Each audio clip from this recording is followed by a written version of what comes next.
it's just like this crazy mindset that's present in our society, that just only the fast paced, dynamic, superficial in a way shown aspect of life is what's valued. Yeah. What's valued. I don't really understand where the yin got lost.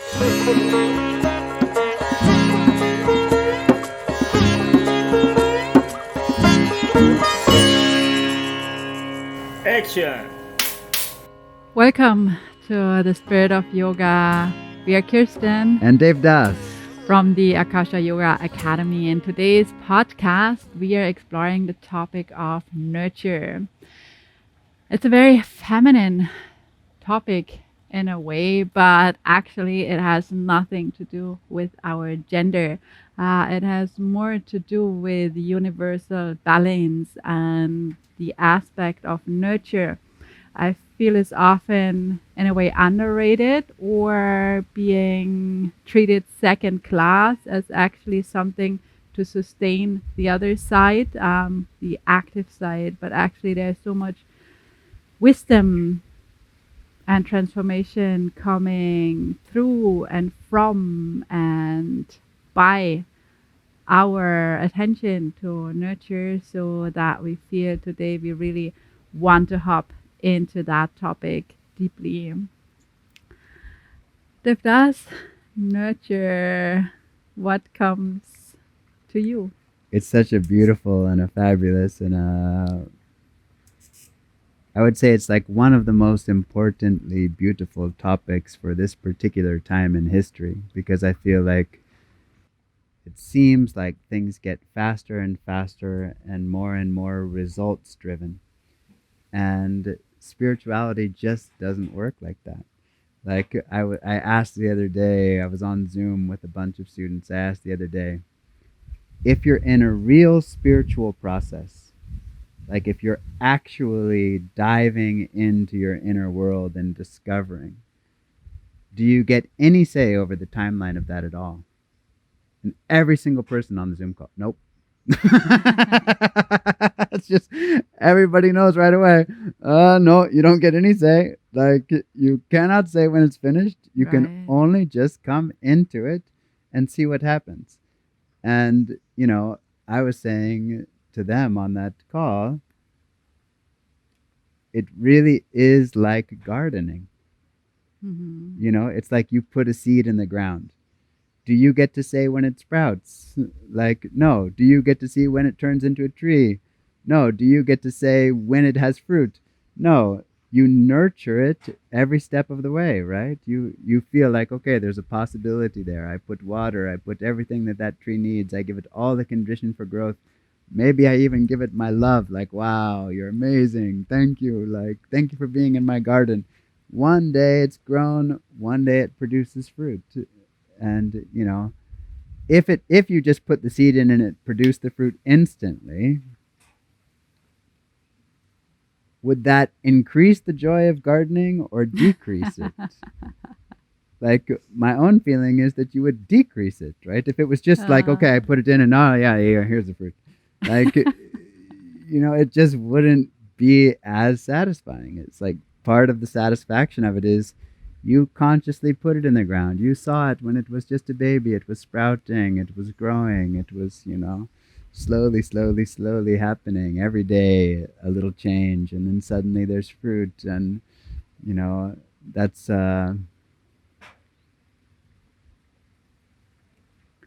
that's the truth of the spiritual practice. Like if you're really in the spiritual process, you don't get to say when the fruit comes.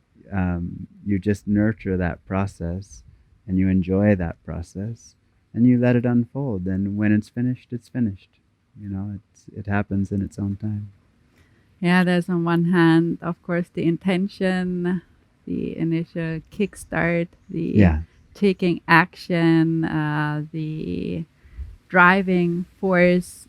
But of course, this is not leading to fruition without actually the nurturing force, Mm. without the sustaining force, like the intention without sustenance is not really leading to manifestation, right? So very interesting to see that you said in today's society it is such a needed quality, such a needed aspect of life, as our life is so much set up around this initial aspect, is setting goals, setting intentions, having directions, moving actively fast towards result. But for a lasting result or even for a satisfying result, Yeah. and not only for the result but for the growth, Mm. the transformation, the nurturing, the environment in which things can ripen Yeah. and are just held basically in order to hatch. Not artificially hatch, but in its due time to hatch. Like that's a deeply feminine quality, and it is of course a quality that maybe doesn't fully align with mind-driven life because it's a little unexpected. It's a Yeah. little unclear. Like Yeah. you nurture into what? Into you're not so sure what will happen, when will happen. And in a way, it's like also not only that, it's also like inconvenient. It's like, you know, I would like to know when it ends. When does it end? Does it end at this time? I don't know. It's like that means it can end whenever it ends. Yeah. You know, like I was, it's just funny on the topic of kind of like yin and yin energy and that not knowing. I was so impressed with our midwives when Serena was born. It's like they show up. They have no idea how long that job is going to be. None. You know, like it could be 5 hours. It could be 48 hours. Like it could be anything in between. And they just show up. Yeah. You know, they just show up and arrive. When's it going to be done? Don't know. It's a quality that we are not much educated in or much actually giving space to develop. I noticed that myself, like by having a child, how you nurture. Yeah. And there's so much information when a child should be how and what should be happen in a child's process when, which is kind of a very male approach to like, okay, I put now that much time and then they should eat because then they have their teeth and then their behavior should change like that into this direction. It's very calculating actually to use this information. And also my experience is that it's just not true to the development of the child. Yeah. Like the child just takes its time. You can push it forcefully and try to make a process happen. And it's so much effort and so much struggle. Or you can just nurture and let it happen whenever child is ripe for the development. Yeah. So parenting is for me really a lesson in nurturing into the unknown, and holding, loving, serving into we don't know. Yeah. We don't know what's happening. Yeah. Beautiful. And I see like in our society how much we need actually this quality, nurturing children, parenting, but also ourselves, our intentions, our bodies, our hearts. There's so much burnouts at age of 18, age of 20 that happen in schools. And it's so normal almost in a career that there's a burnout in everybody's life. Yeah. And people are burned out, and the force that nurtures is caffeine. Um, and like, this is how we push through life. Yeah. Go to the gym, try to amp it up there a little bit more in a more natural way. If that's not enough, then we do our hacks here and there, and it's so unsustainable. It's Yeah. so violent Mm. in a way, and it's so definitely out of balance. Yeah. Like when we see the universal law of polarity, that um, dark and light, night and day, the waking and the sleeping, they are meant for completing each other. And if you take one away or decrease that a lot, or even decrease it just in how much it is valued, um, the whole system gets very much sick. Yeah. Sick. Yeah. Yeah. Beautiful. Very interesting. When I saw this topic of nurture and yin, I immediately thought, just recently on the forum in our community for our 300-hour course, I got a question from a woman who was taking our yin yoga course. Basically, she said, I see that I need yin in my life. Uh-huh. I see that it's absolutely necessary. But everyone in my life expects me to be yang. My partner expects it. My family expects it. My Uh-huh. job expects it. Like, everything expects it. At night, before I go to bed, I have a yin yoga practice. That's my one time where I'm deeply in my yin. But how to develop that? And occasionally I get a question on the forum, and this was one of them, that just goes so much in my heart I can't answer it. It's just like, for days that question was just sitting in my heart, just really feeling like, okay, she's right. So what's the answer? And slowly it came, and I wrote back to her. Everybody, every human being, whether they know it or they don't know it, they are both. Yeah. Like, they are yin and yang. Like, and they don't get any say over it, right? It's like, that's actually just how we're built. And so if everything is pushing you to be yang, and you value yang, but someone comes along with something yin, you might end up valuing it more than you think, because everybody's both. So what I said to her was, look at every aspect of your life. Look at your relationship. Look at your job. Look at your family. Look at everything that you do in a day. And try to feel, how could I bring some yin into that? Like, in my relationship with my partner, how could I bring some more yin energy into that relationship?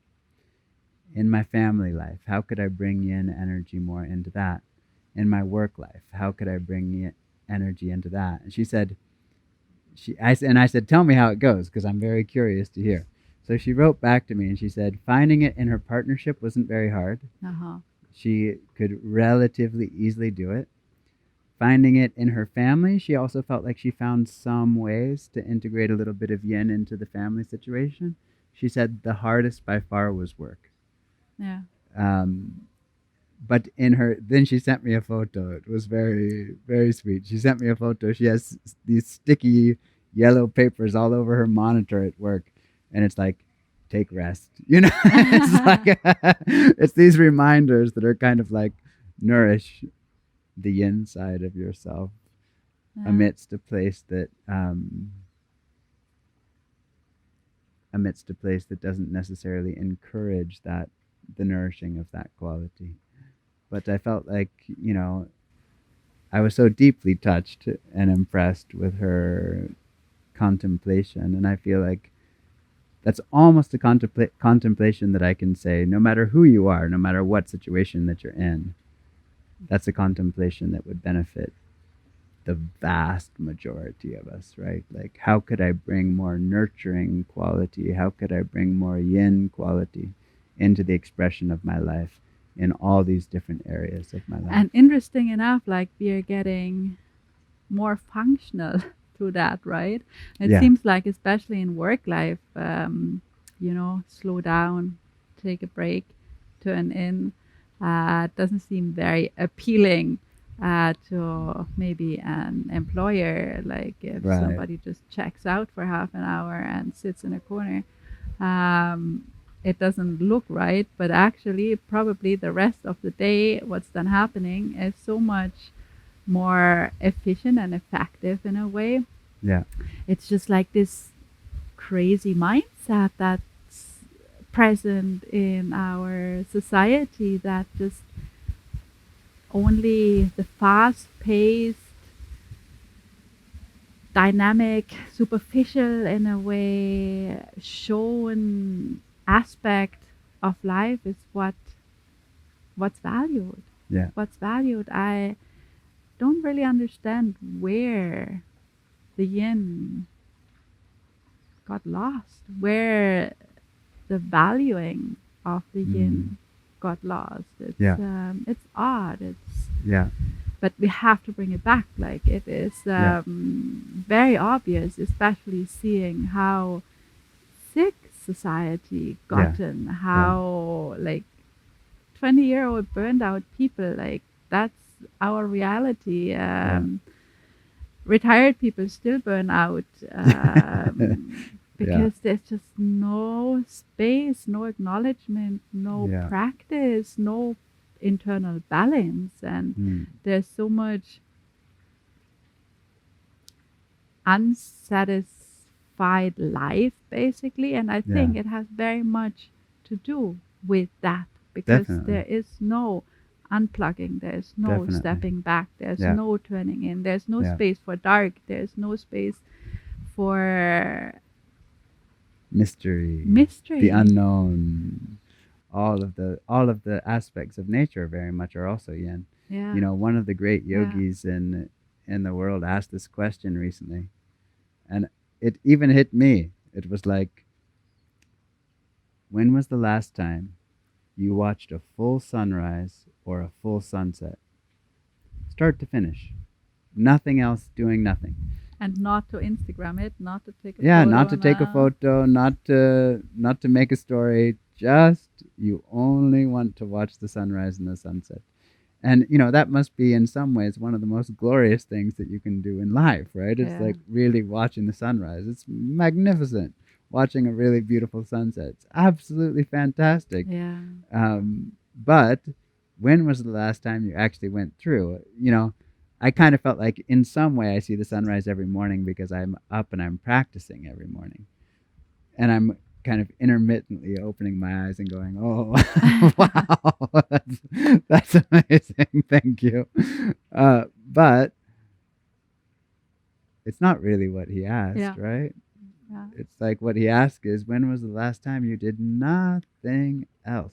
You know, you just watched the sunrise, you just watched the sunset. I feel like if you ask the question in that way, for most people, it might have been years. Or I was even thinking back in my childhood, many times I would just go out and look at the night sky. I could just go look at the stars, just lie down, look at the stars. That's it. Spend hours there. Like, when was the last time you spent hours gazing up at the stars? Like, that's an equally valid question. Yeah. And, you know, I think a lot of that has to do with exactly what you were talking about, which is just the pace of life, right? It's Yeah. like when the pace of life seems like it's faster and faster and faster and faster and faster and faster and faster, you start to get this feeling like you can't afford to step out of it. Yeah. Just like I can't afford the time to watch the sunset. It's like, what do you mean? Like, what do you mean you can't watch the sunset? Like, But it's a truly believed in sense. Like you really feel that. Exactly. You feel like that. Exactly. And same with the night sky. It's like, well, go out and watch the stars. Like, I got things I got to do, you know? Like, well, okay, but in a weird way, kind of the most fundamental, most beautiful, most magical aspect of life is being missed, actually, right? Like um, the slow moments are as compelling or more beautiful than the fast, and the balance of them. I actually, this is now the world according to Devdas, because this is just my pet theory, but my theory is that when that's out of balance, and I think this is happening in the collective, to be honest, I feel like this is the reality of the collective at this moment of time. When your life is in balance with like activity, speed, efficiency, clarity, and relaxation, nurturing, being present with nature, letting things unfold in a very slow way. When those are in balance, time passes appropriately. Mm-hmm. It's like the speed of your life unfolds just right, you know? When you're only in the fast, when you're just like, time, time, time, like, Yeah. where are we going to go next? Everything speeds up.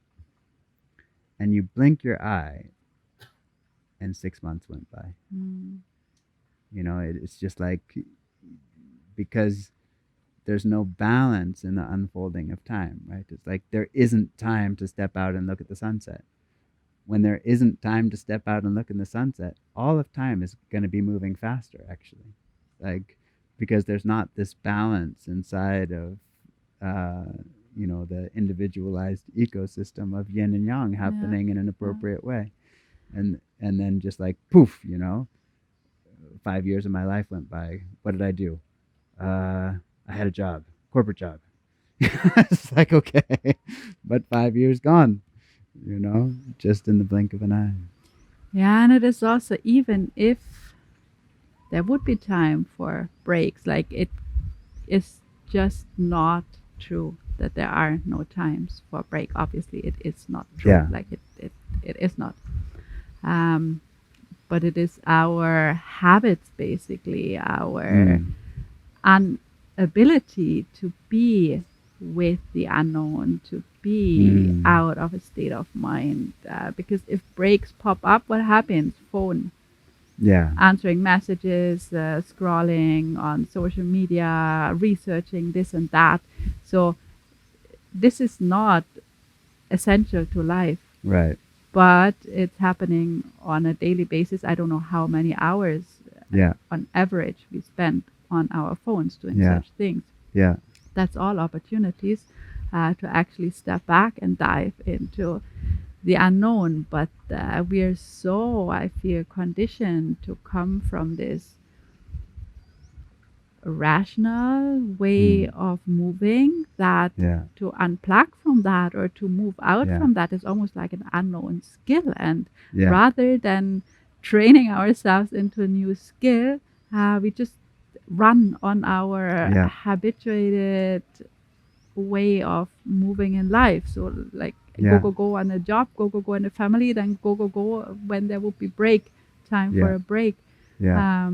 So it's very true. I feel it strongly. It's very true. It's something in the collective. Yeah. It's something from society. It's Yeah. something of our times. Yeah. Of course, not globally, because I think there are still societies that function differently. But even globally, I feel like much of what, I wouldn't say all, but much of what we're speaking about is from exactly what you were talking about. What used to be a break is not a break anymore. It's like that used to be some time when you would just sit and relax and see what happens, and you're not doing anything really. Yeah. And now you pick up your phone. And that, I feel, is nearly a global phenomenon. Maybe it's not totally global, but it's pretty close. Yeah, When you're right. walking around in Bali, the people that are working in a store, they're just like, if nobody's in the store, they're just on their phone. Like, and the most recent research on that, which I find very interesting, which I do find also relates to what we're talking about, is that in 2006, people had about 12 seconds of attention span. In 2017, they had 5 seconds of attention span. That's less than half in 11 years. what is that? It's like, okay, in a break, if you're just sitting and doing nothing, it seems like you're wasting time. Like it seems like, oh, I could be doing something with this time. But But in you fact, don't. that's what's allowing your attention to rest. Yeah. It's like your attention's just resting back into your heart. And rather than decreasing your attention span, it's increasing your attention span because your attention is just resting. Yeah. It's not doing anything. It's just here. It's just resting. It's just present. Whereas if I'm on to the next thing, and not only am I on to the next thing, there's like 25 things that I'm going to do in the next 5 minutes. It's like that's what's scattering your attention, actually, Yeah. right? Yeah. Because it's like I'm over here, I'm over there, I'm answering this, I'm doing that. Oh my gosh, I forgot to do this, like, and then it's like the slightest thing happens, and your concentration's off on the next thing, and that I think people like take that kind of information about the reduction in attention span like, oh, it's kind of just like that's the modern world, it's just that way, and it's like, no, that is a very fundamental, very important part of the human experience. In yoga, it's dharana, dhyana, samadhi. Dharana is concentration. When your concentration has reduced 50% in the last 10 years or 11 years, you're in trouble. Like that's not a small thing. Like that's a vitally important thing inside the human experience. Can you stay with a question? Can you stay with an experience? Can you sit in meditation, not let your mind go off into the 1,000 different directions it could be, but just really sit? And there is a factor of concentration in that that allows that depth of experience and richness of experience of meditation to begin to unfold. I actually also really believe that all these incredible benefits that come from very short practice of meditation, like from 10 minutes daily meditation, like it is quite surprising what the effects are, like the physical effects, but also the effects on mental health, the effects of efficiency. Like there's countless really surprising effects of 10 minutes meditation. And I don't believe actually it is because of the meditation, Right. but it is because of taking the break. Like to take a conscious break for 10 minutes and really refrain from doing anything. Yeah. Like when you're sitting down, of course you can sit and daydream or whatnot in your meditation, but when you honestly sit down and try to work with whatever concentration method you work to come towards stillness, I feel this is where the benefits come from, not because deep states of meditation are accessed in this 10 minutes and so much transformation coming from that, but I think it's really the fact to consciously and fully dedicate some time to a break. Yeah. It's a very interesting sharing. I feel like like in the yoga community in general, there's a lot of kind of like bad talking the mind. We talk about the monkey mind. We talk about the fact that the mind can't stop. And it's all tongue in cheek, so it's fine. But on one level, it's like the mind isn't really the problem. The problem is that we're meant to be able to turn it off and on. Yeah. It's like the problem is like we're meant to just be able to flick a switch and like here we are in our natural joy and our natural presence and our natural beauty and the peace of the depths of our being.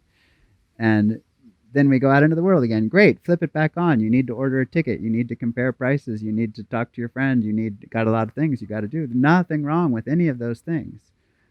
But can you turn it off? Yeah. Like, can your nervous system rest back into itself? And any machine that cannot turn itself off will significantly deteriorate itself. Like this I was fascinated when I was living in India that they run these power generators, four huge generators to generate power for an area. And I think 3 of them run and 1 of them rests. and then they rotate. Mm. And I was just thinking, look at that. Even machines.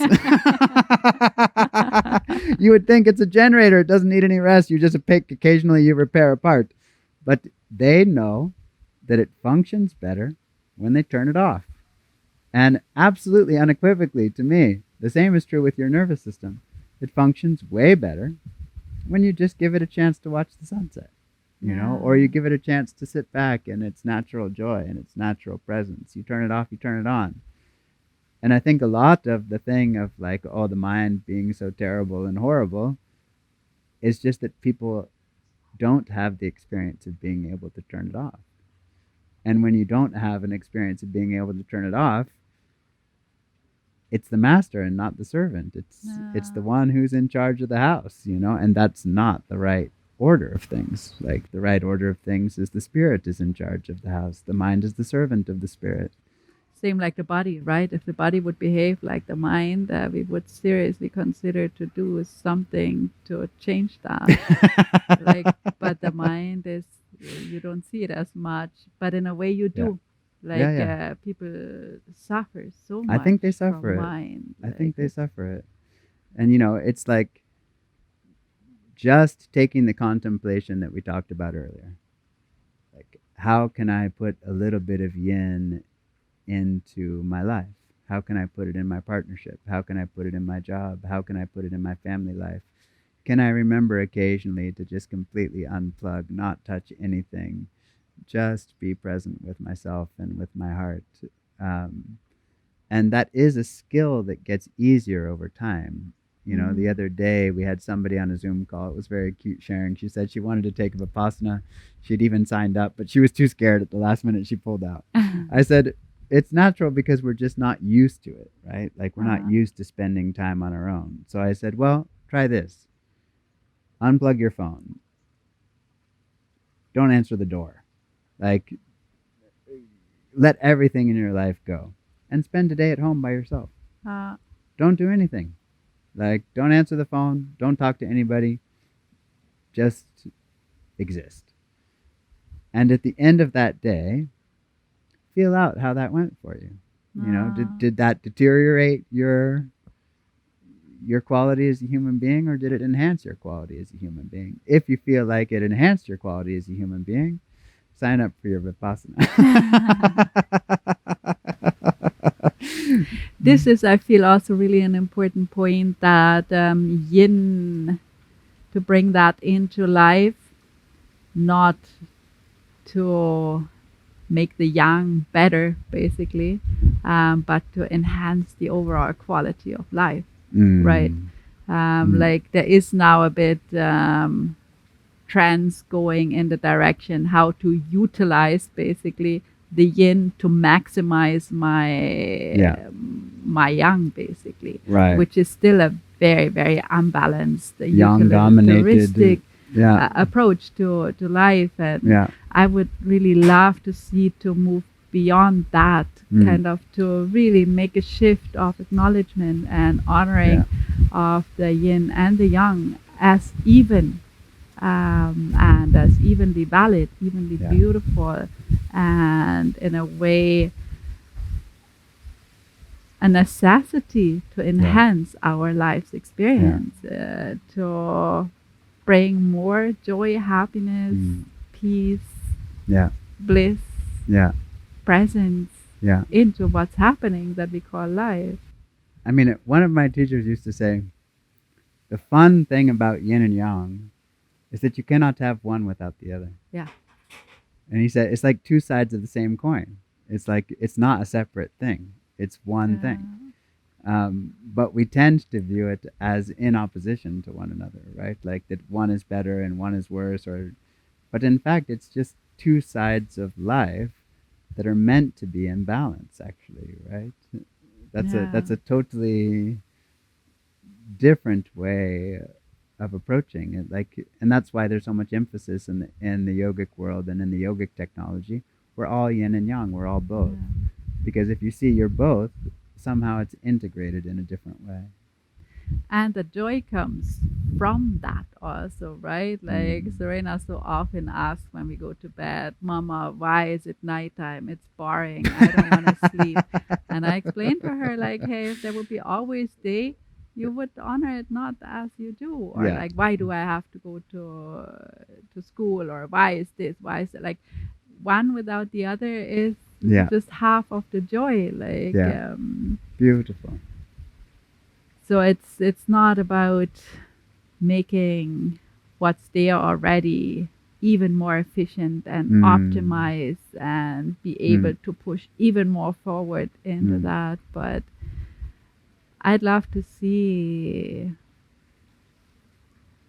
for everybody experientially how basically life just changes for the better, for more happiness when we start to attend to that. And it's so easy to start by the breath, right?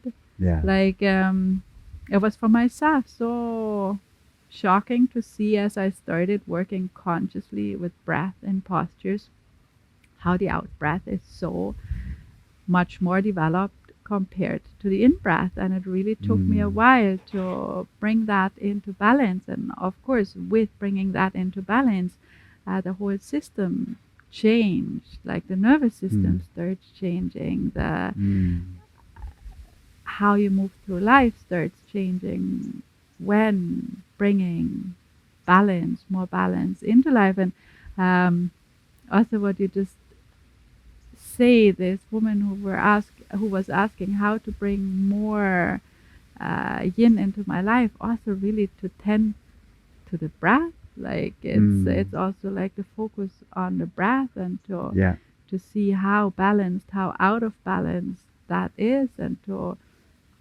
consciously bring balance into that. And what I feel also an interesting point that she brings is, as a woman, being a mother does not necessarily mean that this connects you to your yin. Right. Mothering is actually also something very young in a way. There's a lot of taking care of, taking action, taking charge, giving direction. Yeah. So it's interesting that, or I feel important to mention that it's really nothing that comes with our biological makeup. So there's not because we come as women or because we give birth that there's more yin quality or more of a balance or any of that in our lives. It is really something I feel that is, of course, present in every gender, like the yin and the yang, the male or the masculine and the feminine energy. And I like to also mention that it's so interesting. I feel with you came for me so much more of the yin energy, life quality into existence, into daily life. And it's interesting that it's gender unrelated. Like I learned from you, from a man, how to bring more yin into my life. Like it's really obviously speaking about this yin and yang and these qualities. They do not come with our biological, physical makeup. So it's really something that's for everybody. Yeah. For everybody. Beautiful. Beautiful.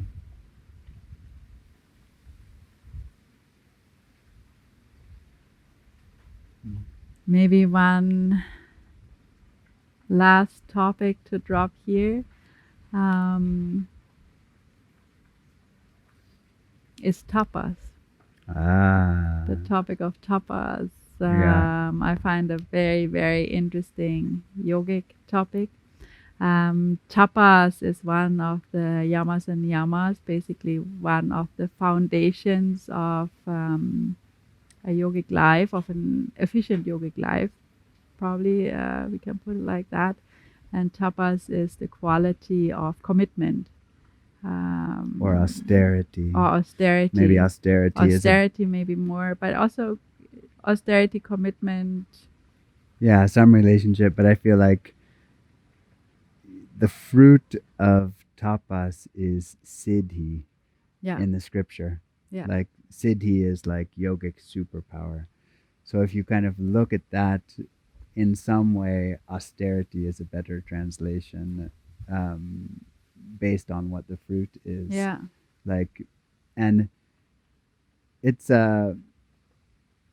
it's kind of a hard pill to swallow, I think, at first, right? It's like, wait a minute, like austerity brings spiritual power? Like, Uh-huh. is that true? But I actually think that it is true. I think there's pretty significant evidence in life that that does produce that fruit. If I look at my teacher in India, he was just like one of the most austere human beings I've ever met in my entire life. And yet he was just an endless source of joy. Mm-hmm. It was just like there was no end to his joy. It was just unending. Even his adventures, once he looked at me with a kind of twinkle in his eye, he said, "There's no end to my adventures." But also, there was a very no end to his austerity either. Yeah. Like, you know, he once kind of described some details of his life of austerity to me. And I felt like he did it so that I could see that even though I kind of would have wanted his life, I could not have handled it actually. Like I could not have been joyful with that level of austerity because it was just beyond my capacity. And I think that's just a beautiful thing to recognize about austerity is that it's relative to where you are. Right. Like some people think, okay, the Buddha talked about the middle path. Yeah, the Buddha did talk about the middle path. Do you know what his enlightenment experience was? 30 days, no food, sitting in one place, no water. 30 days, no food, no water, sitting in one place in meditation. That's the middle path? You got to be austere. You got to be massively austere before that's your middle. Yeah. Like that's a hard, for most people, that's the extreme. It's not the middle at all. But for the Buddha, it was the middle. Like that was his level of austerity. For him, that was the middle. Yeah. And, you know, so middle is not middle. Middle is relative to where you are in your life and in your experience. And, you know, I think I've mentioned before, but one of my teachers had a very beautiful expression of austerity. Somebody had asked him, what is the right amount of tapas to do? And he said, the amount that you can do with joy. And I feel like that's a very beautiful, helpful way to find the middle. Yeah. Like, what is the middle for me?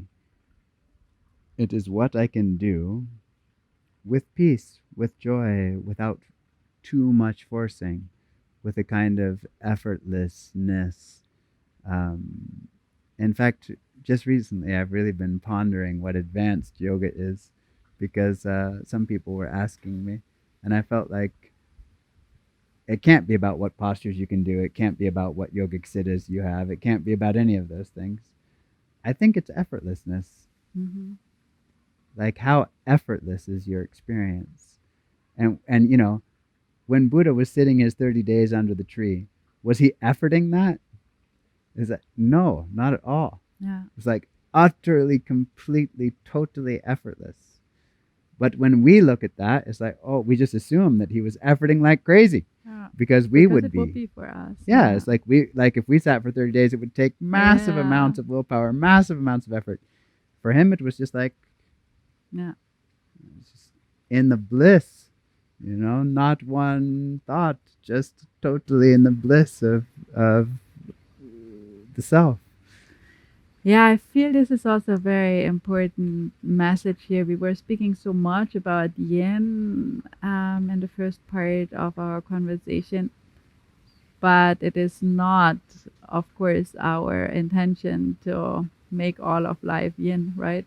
But Mm, to make both sides yeah. even in how they're loved, how they're tended to, how they're expressed, how they're valued, Mm, in order to come to centeredness, yeah. like to be centered, to be in the middle. But of course, in such an out of balance situation, it seems like all attention needs to go to yin in a way, but not with the intention to actually eradicate No. yang, like Yeah. it is to come to the middle and to settle into the in between space, basically, Mm, the into the balance, into the equilibrium, mm, like Buddha in yeah. his tapas, in his austerities. Mm, Beautiful. So nurture is really a quality to contemplate and to create space for in life, not in order to make things more efficient or amplify anything really other than the joy mm. of existing, the joy of life. This was Miss Wisdom in Motion with the Akasha family for today. Keep shining in the spirit of yoga. Love you guys. Thank you.